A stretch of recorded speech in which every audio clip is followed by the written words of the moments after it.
जय श्री राम। मैं मदन मोहन लखोटिया आज आपको वास्तु शास्त्र के बारे में समझाने का प्रयास करूंगा। आज के इस दौर में, आज के इस भागम भाग वाले जमाने में हर व्यक्ति यह चाहता है कि उसका मकान हो या दुकान हो, ऑफिस हो या गोदाम हो,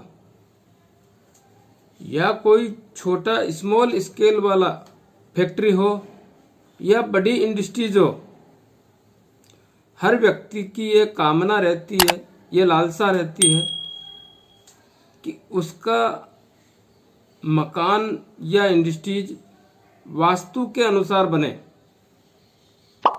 जिससे उसको ज़्यादा से ज़्यादा लाभ मिले, आसानी से बढ़िया तरीके से कमाकर खाए और सुखी जीवन यापन करे। तो मैं आपको आज यह समझाना चाहूँगा कि मकान की शुरुआत करने से पहले या किसी भी नवनिर्माण की शुरुआत करने से पहले हमको यह समझना है कि जिस स्थान पे हम निर्माण कर रहे हैं उससे हमको लाभ है या नहीं, इसकी जानकारी कैसे लें, आइए मैं समझाने का प्रयास करता हूँ। इस संबंध में मैं आपको 3 तरीके समझाने जा रहा हूँ, उनको आप ध्यान से समझें, सीखें और प्रयास करें कि जीवन में काम आए, याद रखने का प्रयास करें। आइए, यह पहला तरीका मैं आपको समझाने जा रहा हूँ कि हमारा यह प्लाट है। अब हमको इसकी जानकारी लेनी है कि हमको यह समृद्धिशाली बना सकता है या नहीं। तो इसके लिए हमको अपने प्लाट में 1 हाथ लंबा, 1 हाथ चौड़ा और 1 हाथ गहरा खड्डा खोदना है। आप मेरी बात ध्यान से समझें। 1 हाथ लंबा, 1 हाथ चौड़ा और 1 हाथ गहरा खड्डा खोदना है। खोद करके इसकी जो भी मिट्टी है उसको बाहर निकालने यहाँ पे रख दें। चारों तरफ से 1-1 हाथ खोदना है ईमानदारी के साथ, और अपन इसके द्वारा निकाली गई मिट्टी को यहाँ इकट्ठा करें। नाप लें कि 1 हाथ खुद गया। निकाली गई मिट्टी इसमें पुनः डालने का प्रयास करें। खड्डा भर गया और मिट्टी बच जाती है तो यह प्लाट आपके लिए अति श्रेष्ठ है। श्रेष्ठ नहीं, अति श्रेष्ठ है। दूसरा, अगर निकाली गई मिट्टी वापस डालने से पूरी मिट्टी डल जाती है और खड्डा भर जाता है तो यह प्लाट आपके लिए मध्यम है। तीसरा,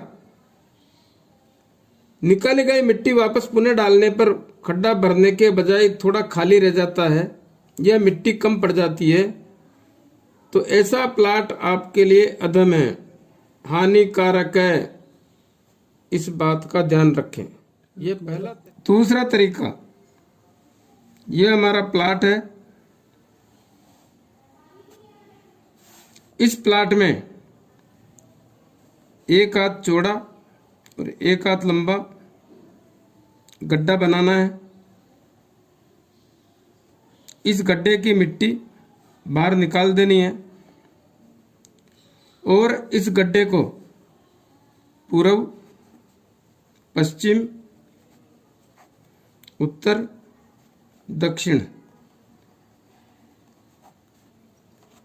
मिट्टी बाहर निकाल दी। अब इस गड्ढे को पानी से भरना है।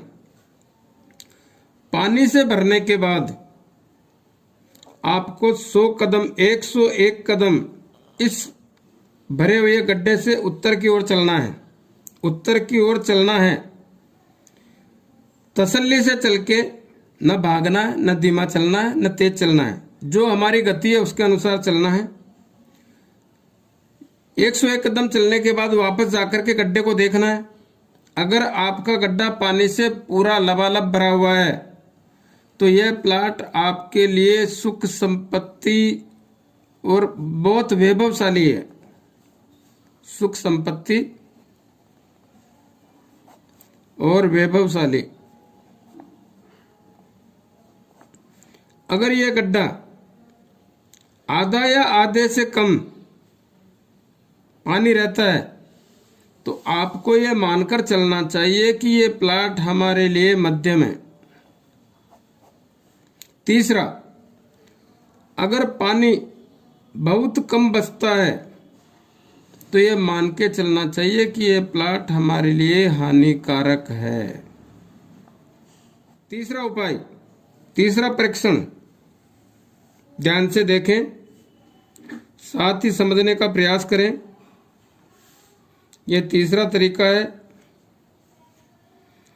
हमको एक हाथ लंबा और एक हाथ चौड़ा इस प्लाट के बीचों बीच इस प्रकार खड्डा बनाना है। इसकी मिट्टी बाहर निकालना है,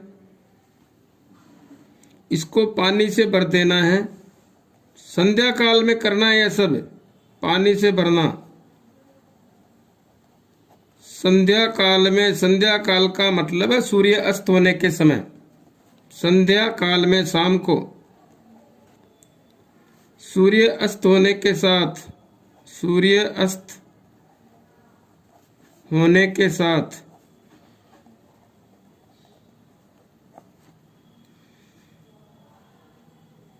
इस गड्ढे को पानी से भर देना है और आप अपने जहां भी निवास करते हैं वहां चले जाएं। सवेरे सूर्य उदय होने के साथ ही या सूर्य उदय होने से पहले, इतना जल्दी भी नहीं जाना है, सूर्य उदय का ही ध्यान रखें। आकर के इसको देखें, अगर इसमें पानी भरा हुआ है तो उत्तम, श्रेष्ठ। अगर आधा भरा हुआ है तो भी बढ़िया है, आधा है तो भी बढ़िया है, आधा है तो भी बढ़िया है।